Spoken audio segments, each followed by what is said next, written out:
Morning, everybody. Apologies if there is quite a bit of background noise in today's voiceover. There's a thunderstorm running over my house, and unfortunately, I need to get this voiceover done. So it's a little inconvenience that I'm going to have to deal with. Right, so today's replay: two Kremlins in Ohio in the division, and both Louise, who I featured before, and Reichenbacher, who I featured before. They sent me this, and they basically said, hey, we had a two brothers match that was pretty good. You want to do one of those multicam videos again? And I said, yeah, sure. And I said, two brothers, did you guys go down the middle? And they said, no. I was like, oh, okay, all right, never mind. Well, what fun is that? So for the first main view, we're looking at Reichenbacher in his Ohio, and I've got, in a smaller window, I've got Louise in his Kremlin.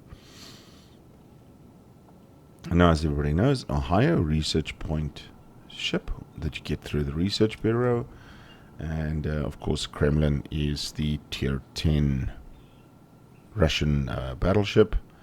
The tech tree line in the research bureau. You also get the Slava, which is another tier 10 Russian battleship. And it's a bit of a mixed toss-up between which one is better, the Slava or the Kremlin. What is most definitely recommended is, if you have the coal available, and I think it's 175,000 coal, do get Kuznetsov, the special commander. He is arguably the best special commander in the game at the moment, and specifically for his will to live perk. Now what that does is under 10% damage, he basically damage controls any repair parties.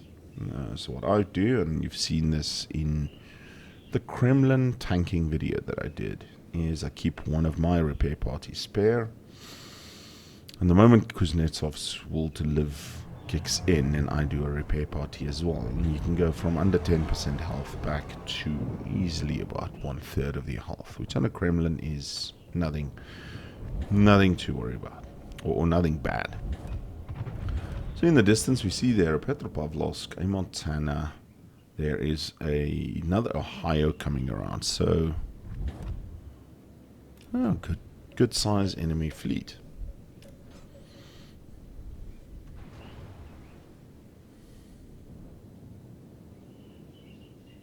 We can see Reichenbacher is holding his fire until the enemy Ohio is around the corner. In the bottom screen, Louise is shooting at the ship behind an island there. He's already gone much further, and he has got the Ohio in his sights. Concentrate fire on the enemy warship.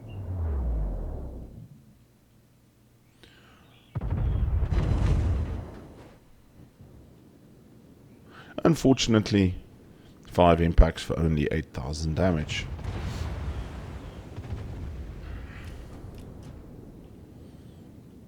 And there's walls of skill incoming. Torpedoes, direct front.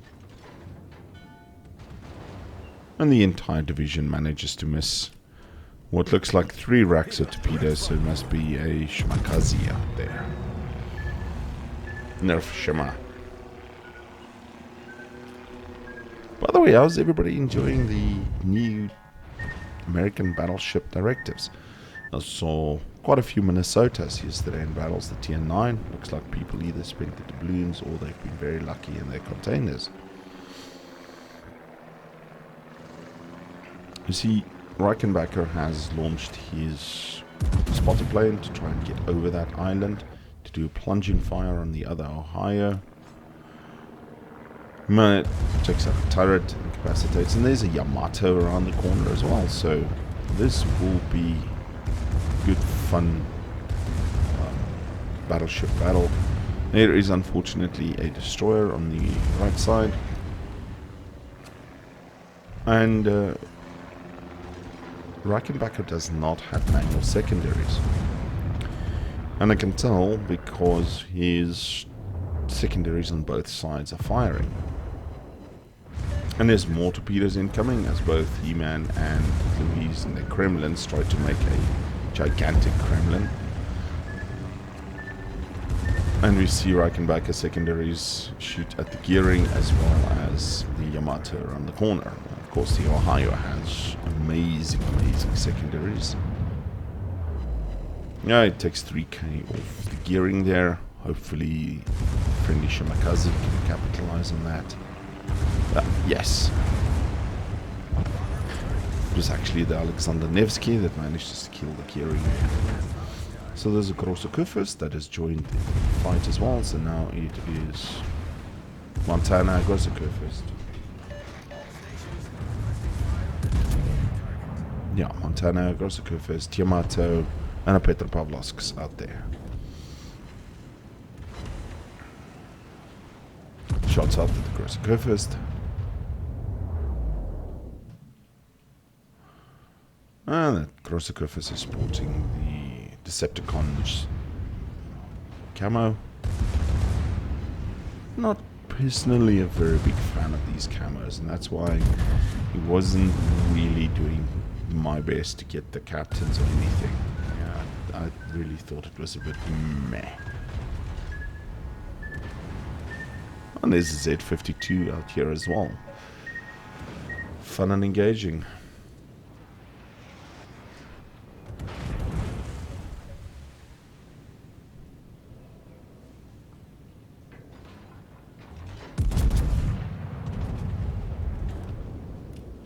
And this match is basically a gigantic slugfest between battleships with a couple of DDs trying to do torpedo runs. Biggest problem here is they can't get too close because they don't know if Reichenbacher has manual secondaries on this Ohio. And the Ohio secondaries are very unpleasant if you're in a DD and you try and launch speedy death pylons. So they're focusing the Grossokufus at the moment, and it's Cyclone. Yay, 8 kilometer spotting.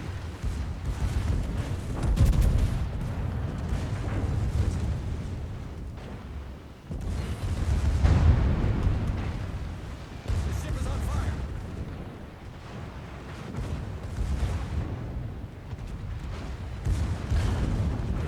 And we can see walls of skill going towards the enemy ships as the friendly destroyers are trying to do their best to dislodge them as well.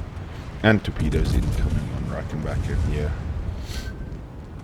As he backs up and lets the two Kremlins take a bit of the beating. Ohio, I wouldn't classify it as nearly as tanky as the Kremlin, and that's why they are focusing him. And he's pulling back.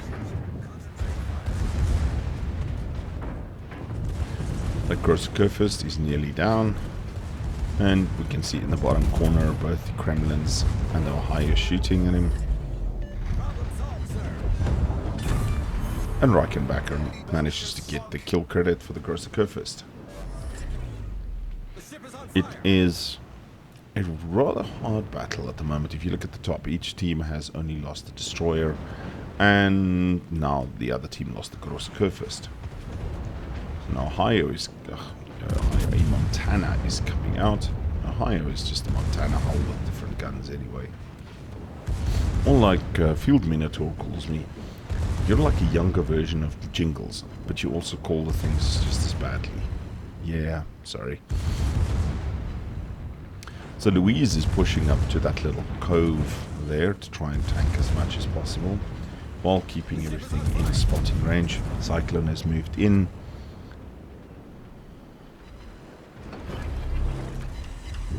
And the spotting distance is now only 8 kilometers.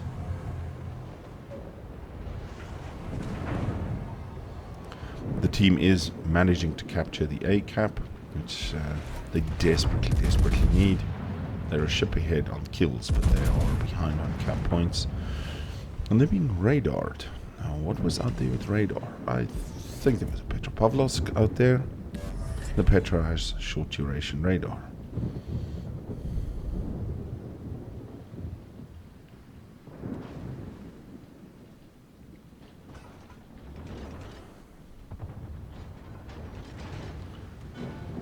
And more speedy death pylons coming towards the two Kremlins.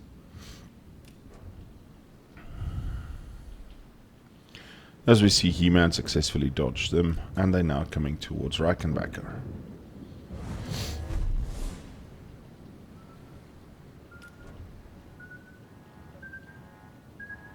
Unfortunately, he eats one on the cheek. Luckily, not too much damage. If it was a full rack or something, he might have been in a world of hurt, but he's running his repair party, and he should have some decent HP back soon. But the teams lose another DD each.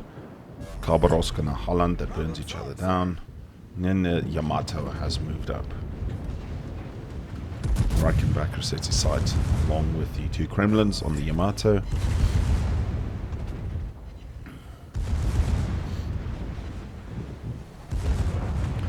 And the other enemy Yamato, enemy Ohio, has pushed forward as well and become visible along with the Petropavlovsk. You'll see the Yamato and the Ohio on the enemy team. They're obviously in the division, same clan tag, etc. And we saw them earlier when we had the loading screens. Now, interesting move by Reichenbacker here. He's bow onto a Yamato. So there's two approaches that he can do here. He can try and fire into the cheeks. Not the easiest, but if he can do it, he'll citadel the Yamato. As the enemy team loses a Yamato, loses their Ohio.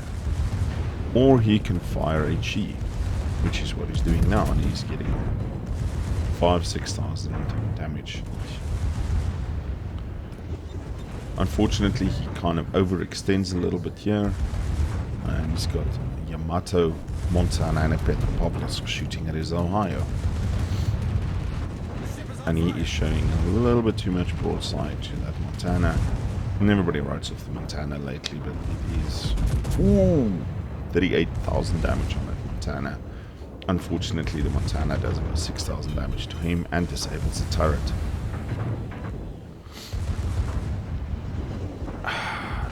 Bucker, and the Montana kills him. He at least has gotten Witherer.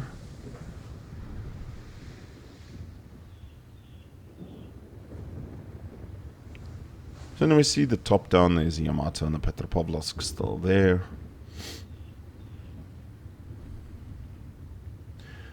He-Man and Louise decides to push forward, and we switch the cam view just to Louise in his Kremlin here. So they're slowly but surely withering down this team on this side. Obviously the Petropavlovsk is now the focus. If you can kill him, then it's just a Yamato and a Montana remaining. And Louise gets to kill the Petropavlovsk. Enemy cruiser foundered. Sir. Oof. Takes a hit from the Montana. Uses his last repair party. Enemy Yamato kills the booster behind them. They are behind on points, equal on ships. Ooh, broadside Montana, what are you doing? There's another 16k Citadel. And this is where the Kremlin absolutely excels. He-Man gets the Montana, and the Yamato explodes as well. And there's now just the Des Moines.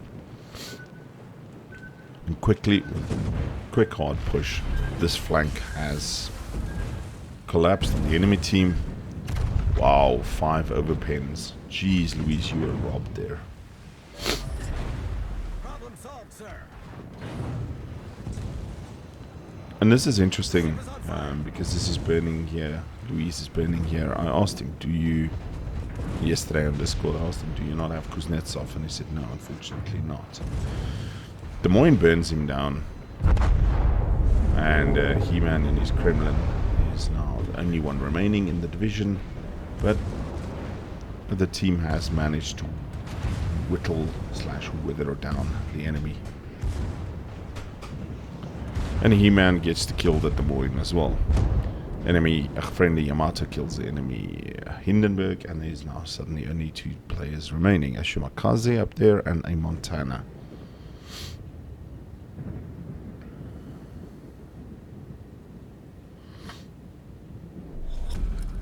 Battle ends in 5 minutes.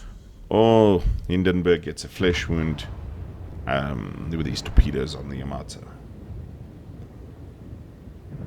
So I've been playing the Ruin quite a lot at the moment, trying to grind out the Hindenburg because everybody says it is so good. Kind of keen to see if it really is that good. I was a little bit disappointed in the Petropavlovsk, but I do believe that I probably need to spend a little bit more time playing the Petro. If I've played the Petro a little bit more, then I might just get better at it. For me, it was slightly underwhelming. Now, we see He-Man, the last remaining member of the division, taking C. He can either go up the channel, but there is a friendly Montana and a Puerto Rico. And if you follow the chat on the left-hand side, ooh, enemy Montana takes out that enemy, the friendly Montana. So it's 3 versus 2. They are getting ahead on cap points. And if you followed the chat on the left-hand side of the screen, you would have seen there was a hell of a lot of name calling and stuff, because this Puerto Rico player was not very good. He had literally not left the cap circle during the entire game. I don't think he's left it. There was a Des Moines coming up the channel and he blocked that. And that's his claim to fame. And there we go. No, not yet. There we go. Almost. There we go. 7:45 versus 7:38. Took a little while longer than I anticipated for the ticks to go over. So Louise, He-Man, and Reichenbacher's division, their team has finally managed to take the lead. Now they just got to survive to the end. There's only 2 minutes 40 left in this match, as He-Man tries to sail around as fast as the Kremlin will take him to the where the Montana is.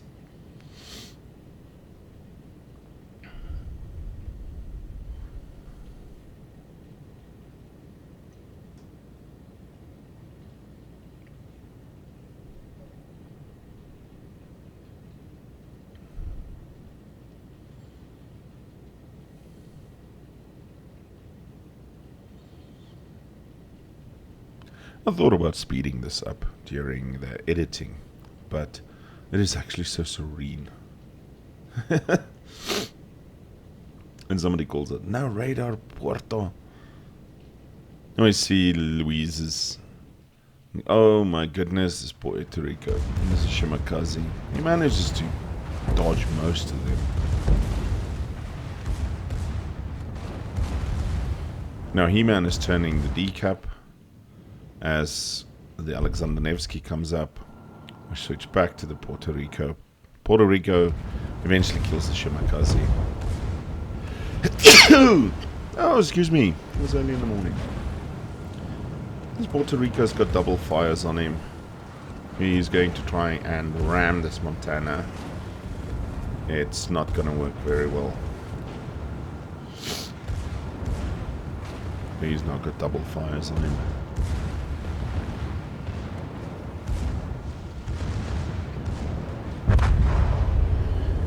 Yeah. And this Montana's got the Optimus Prime camo.